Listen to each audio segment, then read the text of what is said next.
ডাক্তারের উপরও ডাক্তার আছে, ডাক্তারের উপরও ডাক্তার আছে। আপনার আশীর্বাদ করলেন বলে তিনি রঘুনন্দন হতে পারলেন। আর জীবনে কি বাসনা, আর জীবনে কি দুঃখ, তার চরণে তিনি নিত্য দাস হয়ে গেলেন।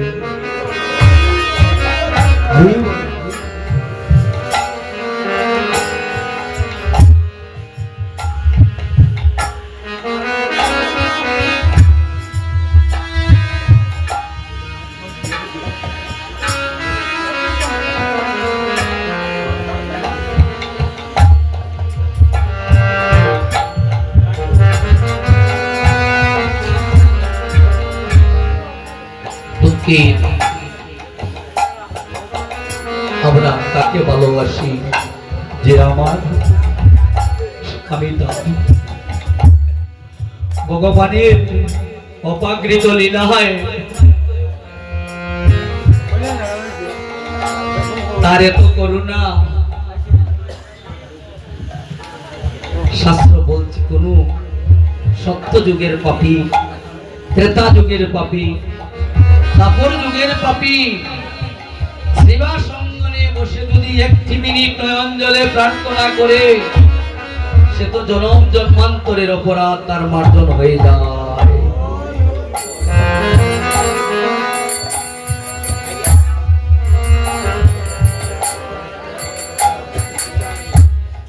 সেজন্য শুধু সেবা সঙ্গনে গেলে হবে না দাদা, হবে যদি হতো তাহলে এত সব কীর্তন হচ্ছে, আপনাদের ভক্তিযুক্ত নষ্ট হোক সেটা নয়, আমি বলছি সাত্বিক ভাবে কীর্তন হওয়ার জন্য। আমার কথায় আপনারা কষ্ট পাবেন না। যদি এত তারক ব্রহ্ম হরি নাম করার পরও কেন সাত্বিক ভাবে ক্রিয়ার সাথে নামের সাথে ক্রিয়ার কাজ হচ্ছে না? পারমার্থিক কোন ভক্ত যদি নয়ন জলে প্রার্থনা করে, এমন কোন ব্যাধি নেই পৃথিবীতে যে সুস্থ না হয়ে থাকে।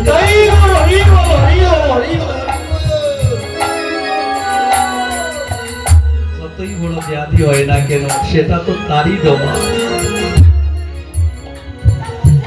অনন্ত কোটি বিশ্ব ব্রহ্মাণ্ডে একটা গাছের পাতাও তার ইশারা ছাড়া নড়ে না।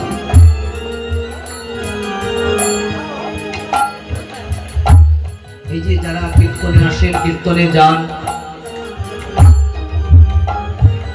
এক গ্রামে ছিল তারা দুই ভাই, একজনের নাম ছিল যদু, আরেকজনের নাম ছিল মধু। ছোট ভাইটা ছিল একটু চতুরঙ্গ, প্রতিদিন সে কাঠ কেটে বাজারে বিক্রি করে আর যা পায় তা দিয়ে মদ সেবা করে।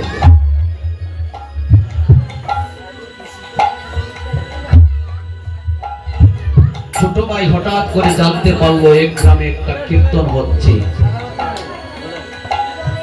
সে বলল, ভাই আজকে কীর্তন হচ্ছে তো যাবো, আমার মনে হয় সেবা সঙ্গনে যাব। বড় ভাই বলছে, তুই যার যা, আমি যাব না।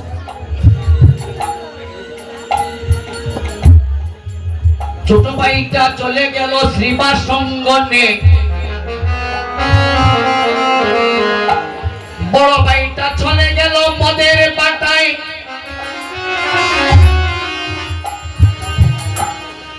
মদের বাটায় বসে চিন্তা করলো, দাদা মদের দোকান হই, ফার্মেসি হই, সেলুনের দোকান হই, লিঙ্গ দোকান হইলে টাটা গ্রহ ফটো থাকে, থাকে না? থাকে না?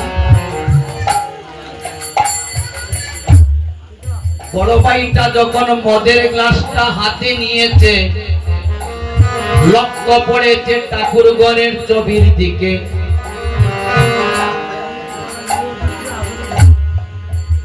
ঠাকুরের ছবি দেখে মনে হলো, আমার ভাইটা তাহলে সেবা সঙ্গনে হয়তো ভক্ত সঙ্গ করছে।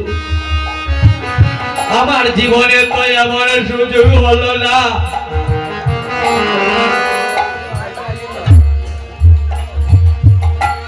মদর একটা বাবা আছে, মদর বাবা আছে না?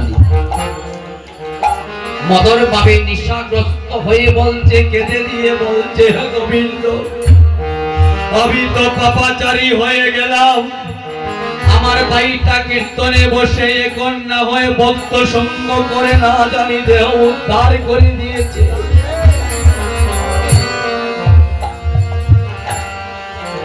আর বড় ভাই কীর্তনে বসে বসে চিন্তা করছে,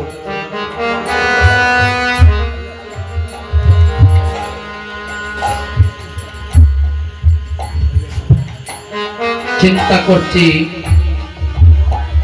ছোট ভাই মদের দোকান, বড় ভাই মদের দোকানে ছিল তো, আর ছোট ভাই কীর্তনে বসে চিন্তা করছে।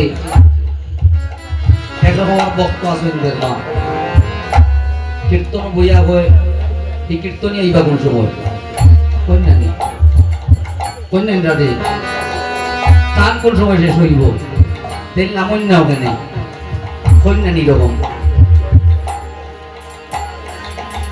সেবা সঙ্গনে বসে বড় ভাই ছোট ভাই চিন্তা করছে, আমার ভাইটা চলে গেল মদের বাটায়,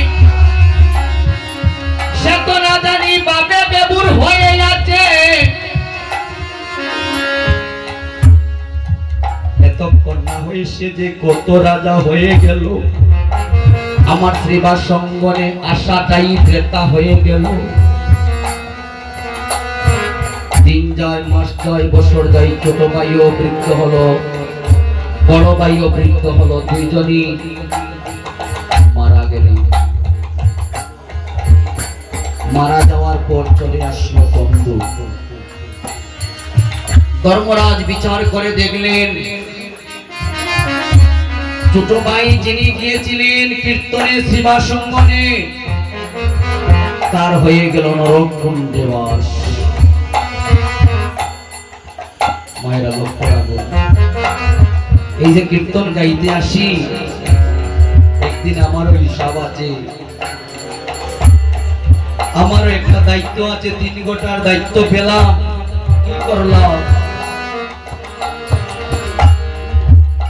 যিনি ছোট ভাই সেবা সঙ্গনে বসেছিল, তার হয়ে গেল নরককুণ্ডে বাস। আর বড় ভাই যিনি ছিলেন মদের বাটায়, ধর্মরাজ বিচার করে বললেন, তার হয়ে যাক স্বর্গ প্রাপ্তি।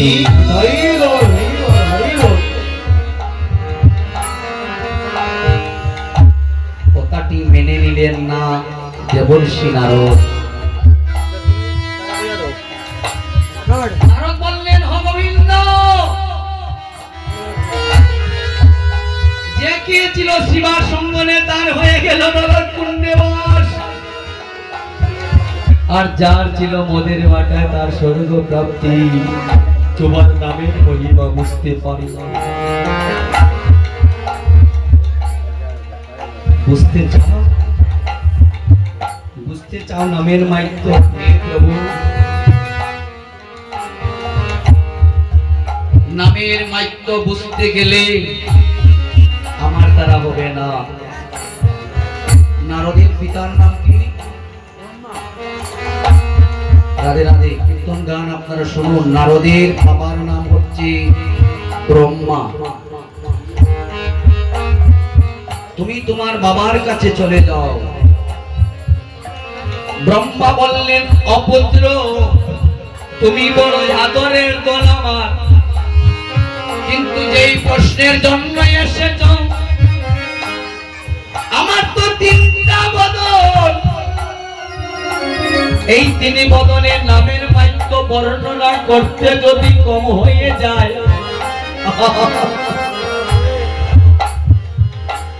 কীর্তন গাইতে দাদা কত অপরাধ হচ্ছে। ব্রহ্মা বললেন, 3 বদনের নামের মাহাত্ম্য বর্ণনা করতে যদি কম হয়ে যায়, আমার যে একজন বড় আছেন, যার 5টা মাথা, তুমি তার কাছে চলে যাও। পঞ্চমাতা কার ছিল দাদা? মহাদেব। মহাদেবের কাছে যেতেই বললেন,